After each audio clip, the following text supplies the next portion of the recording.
اعوذ باللہ من الشیطان الرجیم بسم اللہ الرحمن الرحیم یا ایھا الذین آمنوا اے ایمان والو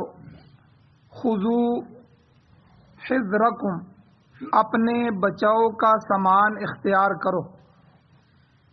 پکڑو حذرکم اپنے بچاؤ کی احتیاطی تدابیریں، اپنے بچاؤ کا اسلحہ، اپنے بچاؤ کا سامان، اور پھر فنفروا اللہ کے راستے میں نکلو، کوچ کرو، صباتن گٹھے ہو کے، یعنی جدا جدا گروہوں میں، اوِنفروا جمیعا یا تم نکلو سب اکٹھے ہو کر، وَإِنَّ مِنْكُمْ اور بے شک تم میں سے بعض ایسے ہیں کہ لَمَن لَيُبَطِّئَنَّ کہ البتہ وہ تاخیر کرتے ہیں، منافقین جب جہاد کے لیے ان کو بلایا جاتا ہے تو تاخیر کرتے ہیں، اور پھر جب جنگ کا نتیجہ آتا ہے تو نتیجہ فَإِنْ أَصَابَتْكُمْ مُصِیبَةٌ اگر تمہیں کوئی مصیبت پہنچتی ہے، جنگ میں شکست ہو جاتی ہے، مصیبت پہنچتی ہے، تو قال وہ کہتا ہے قد انعم اللہ علیہ تحقیق اللہ تعالیٰ نے مجھ پر بڑا انعام کیا کہ اذ لم اکم معہم شہیدا کہ میں ان کے ساتھ گیا نہیں تھا، میں ان کے ساتھ حاضر نہیں تھا، اور اگر جنگ کے نتیجے میں وَلَئِنْ أَصَابَكُمْ فَضْلٌ مِّنَ اللَّهِ اگر تم کو پہنچے کوئی اللہ کی جانب سے فضل، مال غنیمت، فتح مل جائے تو لَيَقُولُنَّ تو وہ کہتا ہے کہ اس کی حالت ہو جاتی ہے كَأَن لَّمْ تَكُن بَيْنَكُمْ وَبَيْنَهُ مَوَدَّةٌ پھر اس کی حالت ایسی ہوتی ہے گویا تمہارے اور اس کے درمیان دوستی کا کوئی تعلق نہیں، یعنی تمہاری فتح سے وہ خوش نہیں ہوتا، اسلام کی فتح سے خوش نہیں ہوتا، بلکہ اس کو افسوس اس کا ہوتا ہے کہ وہ کہتا ہے یا لیتنی کنت معہم ہائے کاش میں بھی ان کے ساتھ ہوتا، فافوز فوزا عظیما تو میں بھی کامیابی حاصل کرتا، بہت بڑی کامیابی، مجھے بھی مال غنیمت مل جاتا۔ اللہ کہہ رہے ہیں فلیقاتل پس چاہیے کہ وہ لڑیں فی سبیل اللہ اللہ کے راستے میں، کون لوگ؟ الذین وہ لوگ یشرون الحیات الدنیا بالآخرہ جو لوگ بیچتے ہیں دنیا کی زندگی کو آخرت کے بدلے میں، جنہوں نے آخرت کو ترجیح دی ہے اور دنیا کی جان، دنیا کی زندگی اللہ کے لیے قربان کرنا چاہتے ہیں، ان کو چاہیے کہ وہ اللہ کے راستے میں جہاد کریں، اللہ کے راستے میں قتال کریں۔ ومن یقاتل فی سبیل اللہ اور جو اللہ کے راستے میں جہاد کرے گا، لڑے گا، فیقتل پس وہ قتل کر دیا جائے، یعنی شہید کر دیا جائے، مارا جائے، او یغلب یا وہ غلبہ پالے، ہر صورت میں فسوف نؤتیہ اجرا عظیما اللہ کہتے ہیں قریب ہم دیں گے ان کو بہت بڑا اجر۔ سورۃ النساء کی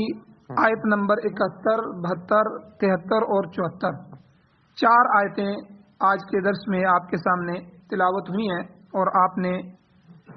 ان کا ترجمہ سماعت فرمایا۔ سب سے پہلے ربط آیات ہے، ان آیتوں کا گزشتہ آیات کے ساتھ ربط کیا ہے، تعلق کیا ہے۔ گزشتہ آیتوں میں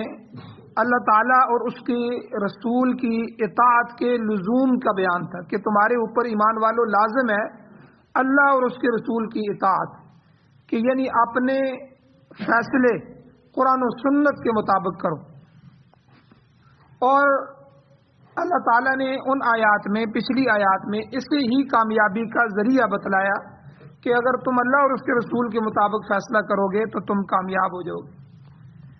پھر اللہ تعالیٰ نے اطاعت کے فائدے گنوائے کہ اطاعت گزاروں کو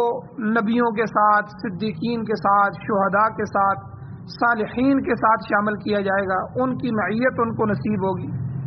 اور یہ اللہ کا بہت بڑا انعام۔ اور اس سے پہلے اطاعت ہی کے ضمن میں منافقین کا اعراض کرنا اور ان کی مذمت بھی بیان ہوئی کہ وہ اللہ اور اس کے رسول کے سامنے فیصلے لاتے بھی نہیں ہیں منافقین، اور اللہ اور اس کے رسول کے فیصلوں پر راضی بھی نہیں ہوتے، لہذا وہ اپنے تنازعات، اپنے جھگڑے، اپنے معاملات کا رخ رسول خدا کی بجائے طاغوت کی طرف موڑتے ہیں،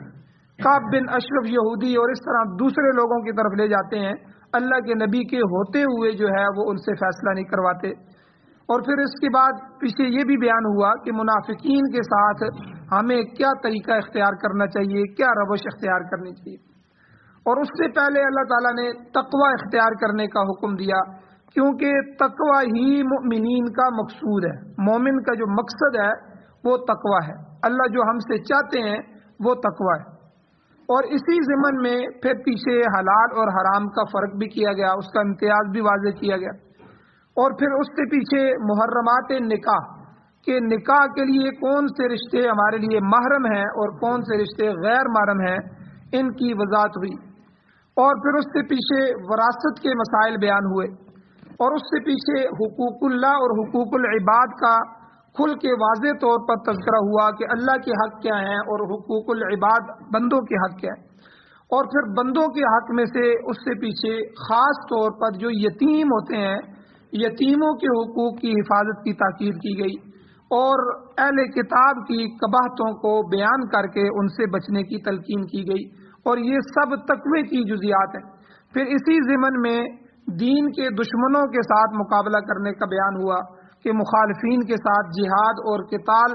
بھی حصول تقوی کا ذریعہ ہے، یہ تقوی کو حاصل کرنے کے لیے، کیونکہ اس کے ذریعے اللہ تعالیٰ کا حکم غالب آتا ہے. لہذا آج کی جو آیات ہیں یہاں سے بھی جہاد کا سلسلہ شروع ہو رہا ہے. یہ پہلی آیات ہیں کہ ان سے جہاد کی بات شروع ہو رہی ہے، اور اس کے مضامین اور اس کے متعلقات تقریباً آئندہ 6 رکوع تک جائیں گے. یہ 6 رکوعوں تک جو ہے یہ جہاد اور ان کے احکامات اور ان کی یہ ساری چیزیں بیان ہوں گی. سب سے پہلی بات اللہ تعالیٰ نے ارشاد فرمائی، یا ایھا الذین آمنوا، اے صاحب ایمان، اے ایمان والو، خذوا حذرکم، اپنے بچاؤ کا سامان کر لو.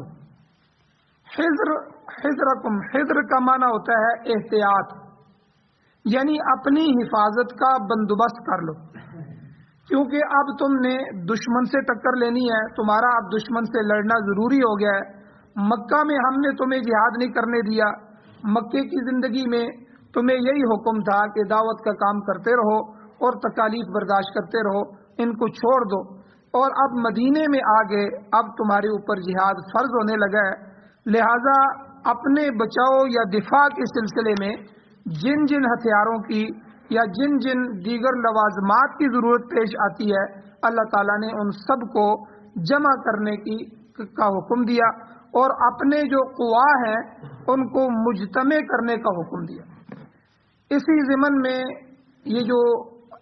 جنگ کے لیے اسلحہ ہے اور جہاد کے لیے جتنی بھی ضروری چیزیں ہیں، انہی کو اللہ تعالیٰ نے سورہ انفال اور سورہ توبہ میں بھی بیان فرمایا، کیونکہ ان صورتوں کا موضوع ہی اسلام کا قانون جنگ اور قانون صلح ہے. یہ آگے جو 9ویں سپارے، 10ویں سپارے اور 11ویں سپارے تک یہ جو سورہ انفال اور سورہ توبہ جاتی ہے، یہ دونوں صورتیں ان میں اللہ تعالیٰ نے سارے جنگ کے ہی قانون بیان فرمائے اور صلح کے قانون بیان فرمائے ہیں. اس لیے سورہ انفال اور سورہ توبہ بڑی اہمیت رکھنے والی صورتیں ہیں. تو وہاں پر ان باتوں کو اللہ تعالیٰ نے تفصیل سے بیان فرمایا. وہاں اللہ تعالیٰ نے یہی حکم دیا، لیکن ان الفاظ کے ساتھ اللہ نے دیا کہ وَأَعِدُّوا لَهُم مَّا اسْتَطَعْتُم مِّن قُوَّةٍ وَمِن رِّبَاطِ الْخَيْلِ، یعنی اپنی پوری طاقت کے ساتھ دشمن سے مقابلے کے لیے تیار ہو جاؤ. وَأَعِدُّوا، تیار کرو، لَهُم اپنے لیے، مَّا اسْتَطَعْتُم جتنی تم طاقت رکھ سکتے ہو، مِن قُوَّةٍ اپنی قوت کو. اور وہاں پر وَمِن رِّبَاطِ الْخَيْلِ، تو گھوڑوں کا خاص طور پر ذکر کیا کہ اس زمانے میں میدان جنگ میں سامان حرب کے علاوہ گھوڑوں کو بھی خاص بڑی اہمیت تھی. گھوڑا جو ہے وہ جنگ کا ایک قسم کی سواری شمار ہوتی تھی، اس لیے یہاں اللہ نے ساتھ قوت کے ساتھ جو ہے رباط الخیل الگ سے فرمایا. تو قوت میں جو ہے ہر جو ہے طریقہ آ جاتا ہے. حضور علیہ الصلوۃ والسلام کے فرمان کے مطابق اس زمانے میں تیر اندازی، تیر سیکھنا یہ نہایت ہی مؤثر طریقہ جنگ تھا. بہت سے صحابہ کے بارے میں آپ نے فضائل اعمال میں پڑھا کہ وہ صحابی جب دشمن کے نرغے میں آ گئے تو انہوں نے کہا کہ تمہیں پتہ ہے کہ میں کیسا تیر انداز ہوں، میرا تیر کبھی ضائع نہیں جاتا، میرے ترکش میں اتنے تیر ہیں اور میں تلوار کا ماہر ہوں. میں سب سے پہلے تلوار چلاؤں گا اور میں تیر چلاؤں گا، اور تیر ختم ہو گئے تو پھر میں تلوار سے تمہارا مقابلہ کروں۔ تو اس لیے اس زمانے میں یہ گھوڑ سواری، چونکہ گھوڑے کی پیٹھ پر بیٹھنا اور گھوڑے کو بھگانا اور میدان جنگ میں مخصوص طریقے سے گھوڑے کو موڑنا اور آگے لے جانا اور پھر اس کو روکنا اور پھر دشمن کی صفوں کو کاٹنا، یہ گھوڑ سواری اور اس کے سارے گور جو ہیں یہ میدان جنگ کے لیے سیکھے جاتے تھے، اس کی مشقیں ہوتی تھیں۔ اسی طرح تیر چلانا، تیر اندازی کرنا، چونکہ آج کل چونکہ گولی آ گئی ہے، تیر کا زمانہ ختم ہے، لیکن گولی کے لیے بھی آپ نے دیکھا ہوگا جو گنیں ہوتی ہیں ان گنوں کے اوپر رینج پلیٹ لگی ہوتی ہے کہ یہ گن ہم نے 1 کلومیٹر کی رینج پلیٹ ہے۔ پھر اس رینج پلیٹ میں بھی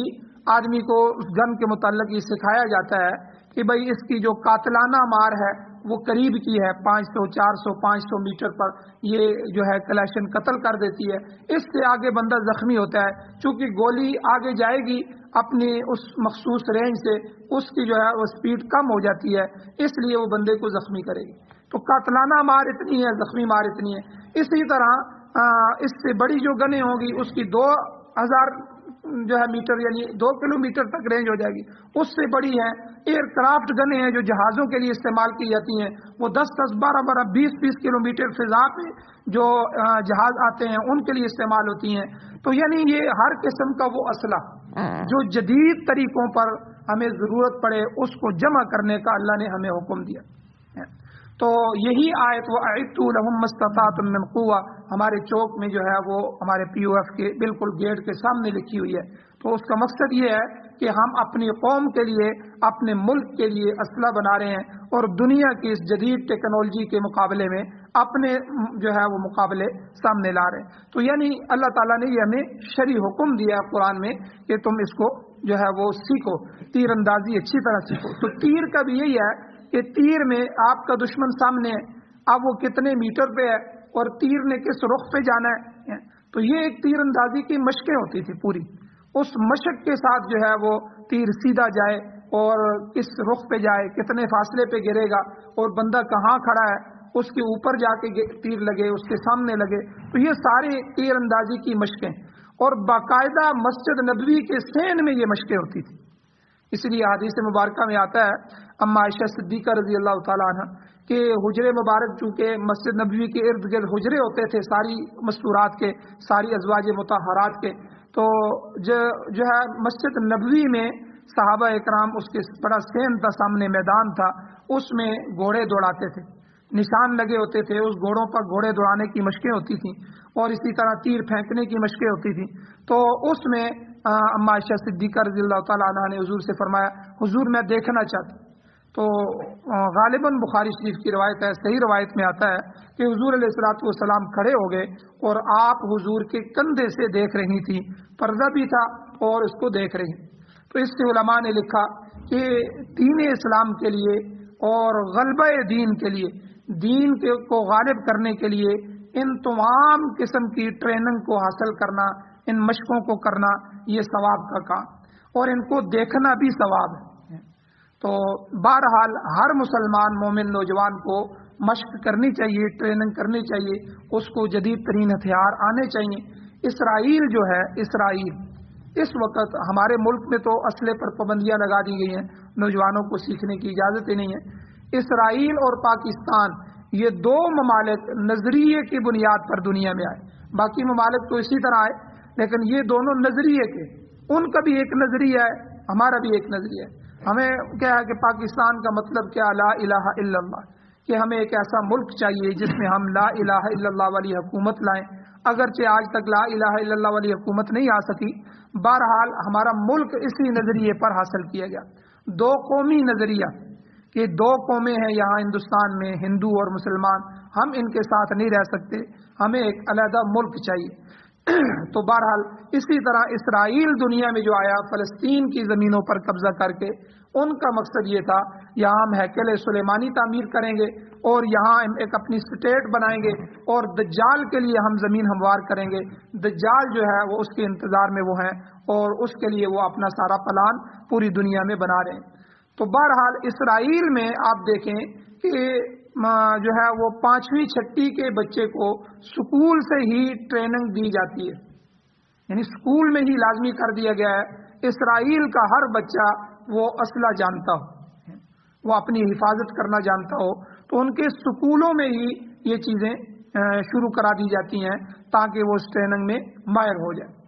تو بہرحال یہ تو مسلمان کی شان تھی کہ اس کے پاس جو ہے وہ جہادی اسلحے ہوتے تھے، اور اللہ کے دین کے غلبے کے لیے یہ کہ وہ اپنے گھر میں اس اسلحے کو رکھتا تھا۔ اور ایک حدیث مبارکہ کا مفہوم بھی ہے، حضور نے فرمایا کہ جہاد کی نیت سے جس گھر میں اسلحہ ہو اس میں شیطان داخل نہیں ہو سکتا،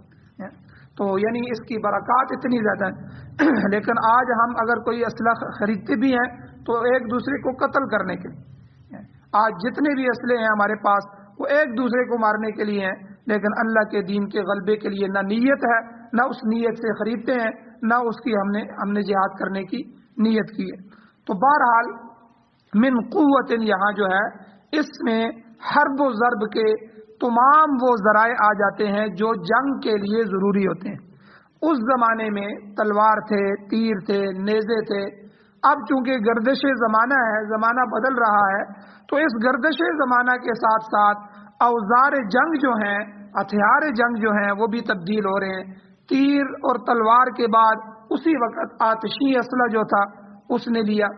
اس میں پھر وہ بندوقیں ایجاد ہوئیں، پھر بندوقوں کے بعد توپیں بنی، پھر بم بنے، پھر اسی طرح انہیں پھینکنے کے لیے تیز رفتار ہوائی جہاز ایجاد ہوئے، پھر اس سے بھی آگے بڑھ کر راکٹ اور میزائل بنائے گئے، ٹھیک ہے، اور پھر اس کے بعد جو ہے ایٹم بم تک بنائے گئے کہ گھر بیٹھے جو ہے وہ اپنے دشمن پر وار کیا جائے۔ تو بہرحال مقصد یہ ہے کہ دشمن سے نبرد آزما ہونے کے لیے، ان سے لڑنے کے لیے، ان کے مقابلے کے لیے جس زمانے میں جس سامان دفاع کی ضرورت ہو وہ سب جمع کر لو اور اپنی تمام تر قوتیں اور وسائل اس کام پر لگا دو۔ آپ بڑے حیران ہوں گے کہ اسرائیل کی وزیر دفاع گزری ہے، اسرائیل کی، یعنی ہماری سوچ دیکھیں اور کافر کی سوچ دیکھیں، اور اس نے اپنی قوم سے خطاب کیا اور خطاب کرتے ہوئے حضور علیہ السلام کی مثال دی۔ اس نے اپنی قوم کو کہا کہ جتنا بھی دنیا کا مقابلہ کرنا چاہتے ہو تو پوری دنیا کی ٹیکنالوجی تم حاصل کرو، پوری دنیا کا اسلحہ تم جمع کرو۔ تو اس نے پھر کہا کہ میں نے یہ اسلحہ جمع کرنا یہ میں نے کہاں سے سیکھا ہے؟ میں نے محمد الرسول اللہ کی زندگی سے سیکھا۔ یہ یہودی وزیر دفاع، یعنی اتنا بڑی وزارت، اس کی عورت اپنے قوم کو کہہ رہی، یہودیوں کو کہہ رہی۔ لوگوں نے پوچھا کہ بھئی آپ نے حضور سے کیسے سیکھا؟ انہوں نے کہا کہ دیکھو، مسلمانوں کا پیغمبر جب دنیا سے جا رہا ہے، فوت ہو رہے ہیں، تو کھانے کے لیے گھر میں کوئی چیز نہیں ہے، حضور کے پاس کھانے کے لیے کوئی چیز نہیں، اور تھوڑے سے جو ہیں جو کونے میں پڑے ہوئے ہیں بس، لیکن حضور علیہ السلام کی 9 تلواریں ان کے گھر میں لٹک رہی، یعنی حضور کے اسلحہ جو تھا، دفاع، اسلام کا دفاع اور اس مدینہ کی ریاست کا دفاع، یعنی وہ پیغمبر دنیا سے جا رہا ہے، اس کے پاس باقی اسباب نہیں ہیں، کھانے کی چیزیں نہیں ہیں، پینے کی چیزیں نہیں ہیں، گھر پوری طرح نہیں ہے، لیکن اس کی 9 تلواریں اس چھوٹے سے مکان میں لٹک رہی ہیں، اس کی زرہ پڑی ہوئی ہے، اس کے تیل و تلوار پڑے ہوئے ہیں۔ تو یہ چیز مجھے اس بات پر آمادہ کر رہی تھی کہ اگر ہمیں ساری دولت بھی لگانی پڑے، ہم غریب بھی ہو جائیں، ہمیں کھانے کے لیے کچھ بھی نہ ملے، لیکن ہم نے اپنے دفاع کے لیے، اپنے اس ملک اسرائیل کی دفاع کے لیے ہم نے جو ہے وہ اسلحہ جمع کرنا ہے۔ آپ دیکھیں کہاں سے اس نے دلیل لی، ہمارے پیغمبر کی زندگی سے، یعنی اور واقعی اسی طرح تھا کہ حضور علیہ السلام 63 سال کی عمر میں فوت ہوئے، تو آخری زمانے میں 63 سال کا بزرگ آدمی جو ہے وہ بھی جہاد کر رہا، تو یہ کچھ جوانوں کے ساتھ خاص تھوڑا ہی ہے۔ اللہ کے دین کے غلبے کے لیے بندہ ہر وقت تیار رہے، اسلام کی حفاظت کے لیے اپنی جان کی حفاظت کرنا، یہ ساری ضروری ہیں۔ تو اس کے لیے مسلح ہونا، اسلحے کو جمع کرنا، اسلحے کو سیکھنا، اس کی ٹریننگ کرنا، اس کی مشقیں کرنا، یہ سارے اسلام میں فرض ہے، یہ اسلام میں ضروری ہے۔ اسی میں پہلی آیت جو ابھی جہاد کی شروع ہو رہی ہے، آگے 6 رکوع تک یہ جائے گا، اس کا پہلا جملہ ہی اللہ نے یہی فرمایا، یا ایھا الذین آمنوا، اے ایمان والو، خذوا حذرکم، اپنے بچاؤ کے سامان تیار کر لو، اپنے بچاؤ کی چیزیں بنا لو۔ اور دوسری جگہ جس طرح میں نے آیت پڑھی، اللہ نے کھل کے وضاحت سے فرمایا وَأَعِدُّوا لَهُمْ، تم تیار کرو اپنے لیے مَسْتَطَعْتُمْ، جتنی طاقت رکھ سکتے ہو، جتنا پیسہ خرچ کر سکتے ہو، جتنا جبھی کہ من قوہ، اپنی طاقت یعنی وقت کا اسلحہ تم بناؤ، جمع کرو۔ وَمِن رِبَاطِ الْخَيْلِ، اور اس زمانے میں جو گھوڑا تھا، اور گھوڑے کے بارے میں حضور علیہ الصلوۃ والسلام نے فرمایا کہ گھوڑے کی پیشانی میں اللہ نے قیامت تک کے لیے برکت رکھ دی ہے۔ گھوڑا ایک ایسی چیز ہے، اور آج بھی آپ دیکھیں یورپ کی جو فوجیں ہیں، تو ہماری فوجیں ہیں، گھوڑا اس میں بھی شامل ہے، گھوڑا آج بھی شامل ہے۔ تو گھوڑے کو اللہ تعالیٰ نے، تو یہاں اللہ تعالیٰ نے اس آیت میں فرمایا کہ قوت، ہر طرح کا اسلحہ جمع کرو، اور ساتھ من رباط الخیل، نشان زدہ گھوڑے اور تیار شدہ گھوڑے، جنگی گھوڑوں کو تم تیار کرو۔ تو بہرحال خذوا حذرکم میں یہ بات بھی آتی ہے کہ ہر زمانے میں کامیاب جنگ لڑنے کے لیے جدید ترین ٹیکنالوجی کا حصول بھی ضروری ہے، اس کے بغیر کوئی قوم دشمن کا مقابلہ نہیں کر سکتی۔ اسی ضمن میں آپ مسلم قوموں کو دیکھیں، مسلم ممالک کو دیکھیں، تقریباً گزشتہ 400 سال سے، یہ 4 صدیاں ہو گئی ہیں، تو یہ 5ویں صدی جا رہی ہے، ہم انحطاط کا شکار ہیں، ہم مارے کھا رہے ہیں۔ اور ترکوں نے بڑی کوشش کی مگر وہ کامیاب نہیں ہو سکے۔ اب اس دور میں بھی جدید ترین جنگی ٹیکنالوجی وہ برطانیہ، فرانس، جرمنی، روس اور امریکہ کے پاس ہے، اور چائنا اس میں بھی آگے ہے۔ حالانکہ چائنا ہمارے ساتھ آزاد ہوا، ہم سے شاید 1 سال بعد آزاد ہوا۔ انہوں نے بڑی کوشش کی اور محنت کی اور جدید ٹیکنالوجی حاصل کی، اور ایک دوسرے سے بڑھ چڑھ کر خطرناک اور ضرورت کے ہتھیار جو ہے وہ تیار کیے۔ ایٹم بم تک پھینکنے کا پہلا تجربہ، واحد تجربہ امریکہ دوسری جنگ عظیم میں کیا اس نے۔ اور اب روس اور امریکہ کے درمیان جو ہے وہ دور مار میزائلوں کی دوڑ لگی ہوئی ہے، اور چائنا اور امریکہ کے جو ہے درمیان کہ دور سے دور مار کرنے والے جو میزائل ہیں، جو ہم یہاں بیٹھے اور 7 بر اعظم کراس کر کے جو ملک ہے وہاں تک بھی ہمارا میزائل پہنچ جائے۔ اس وقت کی سب سے بڑی ٹیکنالوجی کی دوڑ یہی کہ ہمارا میزائل جو وار ہیڈ لے کر جانے والا ہے، جو ایٹم لے کر جانے والا ہے، جس کے اوپر جو کچھ بھی آپ لا دیں وہ دور سے دور چلا جائے۔ تو یہ آج کل دنیا کی یہ دوڑ ہے۔ تو دنیا میں یہ خطرہ محسوس کیا جا رہا ہے کہ اب اگر عالمی جنگ چھڑ گئی تو اس قسم کے جو خطرناک ہتھیار ہیں وہ دنیا کو تباہی کے منہ کے اندر دھکیل دیں۔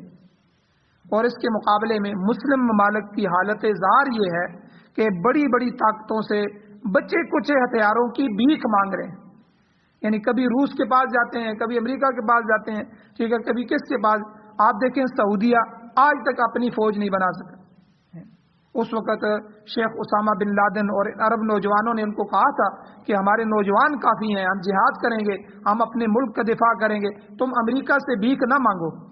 ان کو جزیرہ عرب میں داخل نہ ہونے دو۔ لیکن انہوں نے ان کو جزیرہ عرب میں داخل کر دیا، اور آج اگر آپ دنیا کا نقشہ اٹھا کے دیکھیں تو سعودیہ، مصر اور یہ جتنے بھی عمان، دبئی اور یہ جتنے بھی عرب ممالک، ان میں 32 سے زیادہ امریکہ کے اڈے ہیں، پورے ہر جگہ اس طرح ستاروں کی طرح پھیلے ہوں۔ یعنی ان ممالک کو انہوں نے جکڑ کے رکھ دیا ہے۔ پہلے انہوں نے ان کو داخل کیا دفاع کی لائن سے، ہمارا یہ فوجیں دفاع کریں گی، ہم ان کی تنخواہیں پورے کریں گے، اور پھر کرتے کرتے آج وہ ان کے نیچے مجبور ہو گئے، اور اب جو ہے وہ ان سے وہ ہتھیار مانگ رہے ہیں جو وہ چھوڑ چکے، ان بچے کچے ہتھیاروں کی بھیک مانگ رہے ہیں، اور ساتھ ساتھ انہیں یہ یقین دلا رہے ہیں کہ ہمیں فلاں فلاں سامان جنگ دے دو، کسی ضرورت کے وقت بھی ہم تمہارے ساتھ کھڑے ہوں گے۔ مگر غیر مسلم جو بڑی طاقتیں ہیں، سپر پاورز جو ہیں، وہ جدید ترین جو اسلحہ ہے وہ مسلم ممالک کو دینے کے لیے تیار نہیں۔ انہیں خطرہ ہے کہ یہ ہتھیار خود ان کے خلاف بھی استعمال ہو سکتے ہیں۔ آج اسلامی دنیا کے پاس دنیا کے سارے وسائل موجود ہیں۔ کل قیامت کے دن کوئی جو ہے اسلامی ممالک اللہ کو کہے کہ اے اللہ آپ نے ہمیں وسائل نہیں دیے تھے، حالانکہ یورپ میں وسائل نہیں ہیں۔ یورپ کے جو آپ دیکھیں جتنے بھی سمندر ہیں وہ ٹھنڈے سمندر ہیں، یہ جتنے بھی تجارتیں ہیں اور جتنا بھی جدید ترین سسٹم یہ گرم پانیوں کے اندر چلتے ہیں، اور یہ گرم پانی جو ہیں وہ صرف مسلمانوں کے پاس ہیں۔ ترکی کے جو ہے وہ بحری بندرگاہیں ہیں اور اسی طرح پاکستان میں ہے، سعودیہ میں ہے، یہ علاقے جو ہے آدھے سے زیادہ 70% تجارت جو ہے وہ سمندر کے راستے سے ہوتی ہے،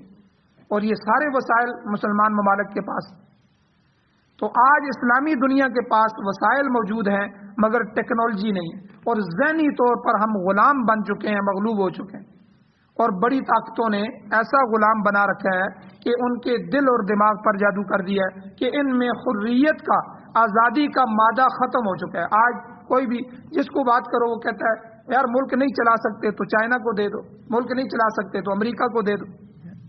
تو آج اسلامی دنیا کی سب سے بڑی ضرورت یہ ہے کہ وہ سب مل کر اپنے وسائل جمع کریں اور جدید ٹیکنالوجی حاصل کریں اور اس کے ذریعے سامان دفاع کریں تاکہ بوقت ضرورت دشمن پر بھرپور حملہ کیا جا سکے اور اپنا دفاع کیا جا سکے۔ آج کی آیت کے اس جملے میں اللہ تعالیٰ نے ہمیں یہی حکم دیا ہے، یا ایھا الذین آمنوا، اے ایمان والو، خذوا حذرکم، اپنے بچاؤ کا سامان تیار کرو۔ اللہ تعالیٰ سے دعا ہے اللہ ہمیں عمل کی توفیق عطا فرمائے۔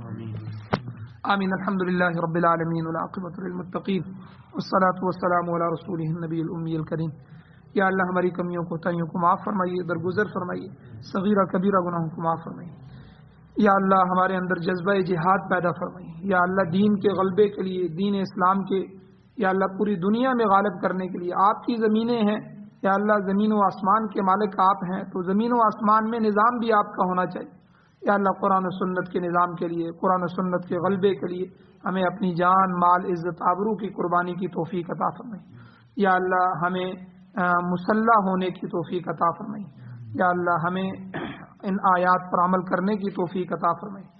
یا اللہ جو حضرات پریشان حال ہیں ان کی پریشانیوں کو دور فرمائیے۔ یا اللہ ہم سب کا خاتمہ ایمان پر فرمائیے۔